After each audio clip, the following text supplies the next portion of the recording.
khoảnh khắc lớn nhất của một người đàn ông, đôi mắt lo lắng nhìn lại anh. Một tay chống hai đầu bồn rửa mặt nắm chặt hai bên. Chiếc cà vạt của anh xoay một cách khó hiểu khi anh cúi đầu ra khỏi gương, cố gắng thu thập suy nghĩ của mình thành một câu mạch lạc. Anh ta không để ý đến những giọt mồ hôi đang chảy trên trán, anh ta chộp lấy một cái tháp bằng giấy và vọng nó đi. Thưa Peter, anh nói với chính mình, lùi lại một bước khỏi bồn rửa mặt. Chỉ cần nghĩ về điều gì đó, hãy nghĩ về điều gì đó tốt hơn. Anh túm chặt tờ giấy và hít một hơi thật sâu. Marilyn, anh nhìn chằm chằm xuống gương, giả vờ mình là người phụ nữ xinh đẹp đang ngồi trong nhà hàng, kiên nhẫn chờ anh trở lại. Chúng ta đã biết nhau một thời gian rồi, thực ra cũng khá lâu rồi, và tôi nghĩ đã đến lúc. Anh lắc đầu, quay đi khỏi gương và ôm đầu. Điều đó không tốt, anh nhặt chiếc khăn giấy. Cô ấy sẽ biết ngay lập tức. Soi gương, anh giơ hai tay lên. Marilyn, kể từ khi học lớp 1, khi tôi nhìn thấy bạn ngoáy mũi tôi.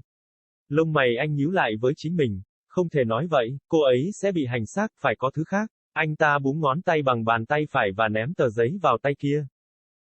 Anh ngừng giật và chỉnh lại cà vạt. Kể từ khi học lớp 1, khi tôi thấy bạn cứu con bọ rùa đó, tôi đã muốn trở thành bạn của bạn. Bạn rất dịu dàng và tốt bụng nên nó đã thu hút tôi. Anh xua tay theo vòng tròn, nhướng mắt suy nghĩ. Tôi rất vui vì đã tìm thấy bạn. Anh lại bắt gặp ánh mắt, rồi cau mày. Không, tôi rất biết ơn vì bạn đã cho tôi trong cuộc sống của bạn. Và chia sẻ bánh sandwich của bạn với tôi khi tôi quên bữa trưa của mình. Anh gật đầu, chăm chú nhìn những gì anh tưởng tượng là Marilyn. Em yêu của anh, em đã cho anh rất nhiều niềm vui và cảm hứng, anh sẽ không, anh thở dài. Không, bạn là niềm vui và nguồn cảm hứng của tôi sẽ không có, không, điều đó vẫn không đúng. Anh nhắm mắt ngẩng đầu lên trần nhà và thả cả hai tay xuống. Bạn là lý do khiến tôi cảm thấy rất nhiều niềm vui trong cuộc sống, không, tại sao tôi lại thấy cuộc sống thật vui tươi và tràn đầy cảm hứng, bạn đã cho tôi rất nhiều niềm vui. Tôi tin rằng bạn đã nói điều đó rồi, chàng trai. Một giọng nói ở phía sau vang lên, khiến Peter giật mình.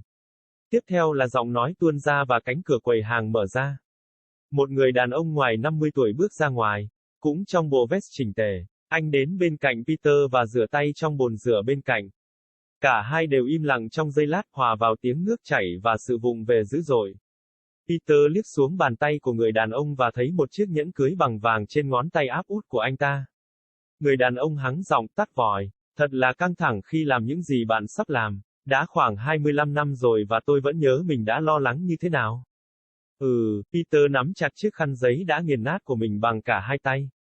Bạn đã làm nó như thế nào? Người đàn ông nhìn quanh phòng tắm, tìm đường đến chỗ khăn giấy. Có lẽ giống như bạn bây giờ, ngoại trừ tôi tin rằng tôi đã lên kế hoạch cho bài phát biểu của mình, bạn có đang nghĩ ra bài của mình ngay bây giờ không? Anh bắt đầu khô tay. Không, vâng, tôi đã luyện tập cả tuần rồi. Peter quay lại gương, tôi đã không thể nghĩ ra bất cứ điều gì đủ tốt cho cô ấy.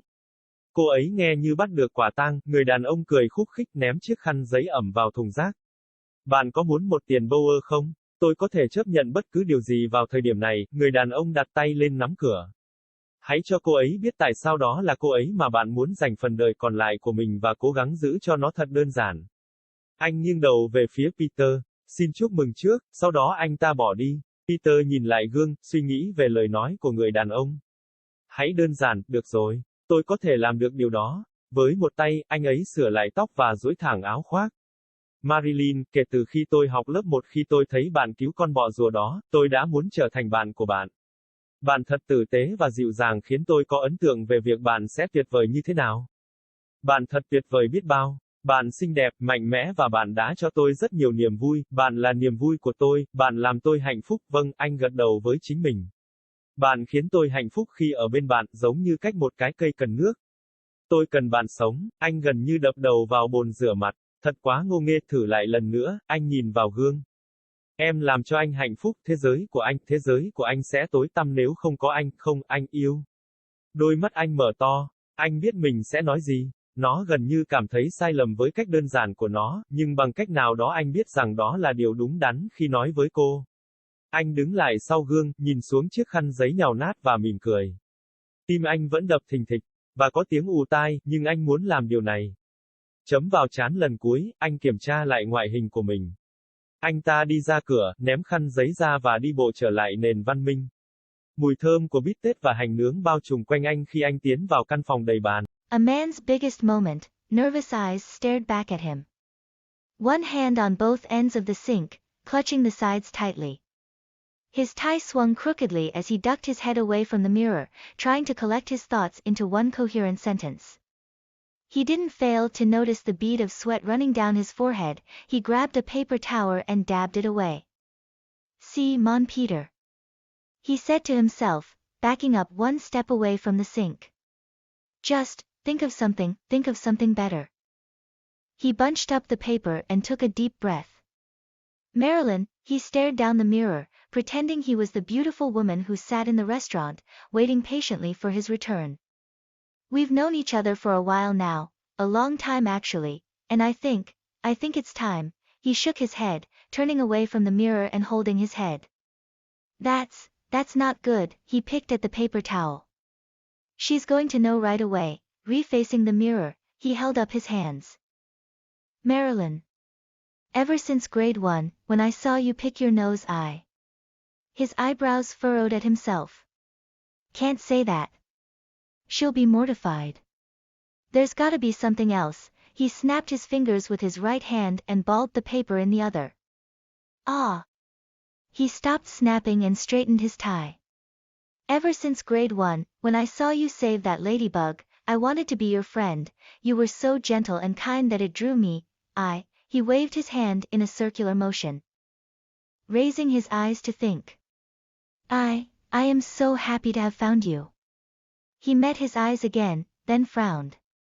"No, I am so grateful that you let me in your life, and shared your sandwich with me when I forgot my lunch." He nodded, staring intently at what he imagined was Marilyn.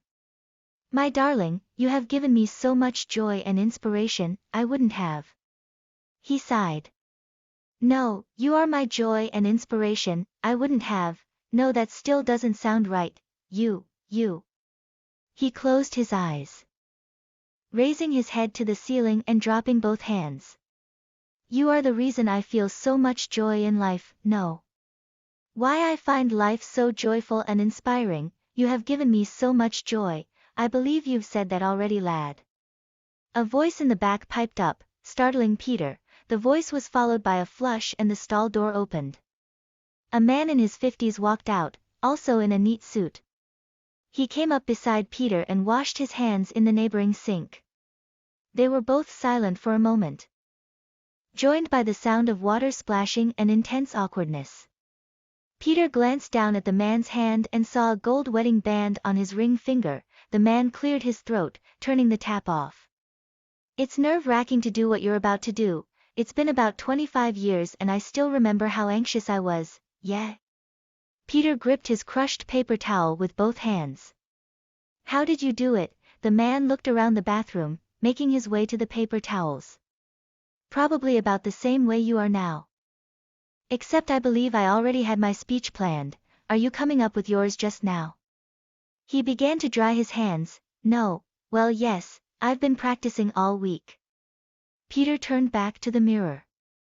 "I haven't been able to think of anything that's good enough for her. She sounds like a catch." The man chuckled, throwing the damp paper towel into the trash. "Would you like a tip?" "I'd probably accept anything at this point." The man put his hand on the doorknob. "Let her know why it's her you want to spend the rest of your life with. And try to keep it simple." He tipped his head towards Peter. "My congratulations in advance." Then he left. Peter looked back at the mirror, thinking over the man's words. "Keep it simple, okay, I can do that." With one hand, he fixed his hair and straightened his jacket. "Marilyn, ever since grade 1 when I saw you save that ladybug, I wanted to be your friend. You were just so kind and gentle that it gave me the impression of how wonderful you would be, of how wonderful you are. You are beautiful, strong, and you have given me so much joy. You are my joy, you make me happy, yeah." He nodded to himself. "You make me happy to be just around you, just like how a tree needs water. I need you to live." He nearly banged his head against the sink. That was too corny. Trying again, he looked in the mirror. "You make me happy, my world would be dark without you. No, love." His eyes widened. He knew what he would say. It almost felt wrong with how simple it was. But somehow he knew it was the right thing to tell her. He stood back from the mirror, glancing down at the crumpled paper towel and smiling. His heart still pounded, and there was a ringing in his ears, but he wanted to do this. Dabbing his forehead one last time, he double-checked his appearance. He went to the door, threw the paper towel out, and walked back into civilization. The scent of seared steak and grilled onions enveloped around him as he made his way into the room full of tables. Dra.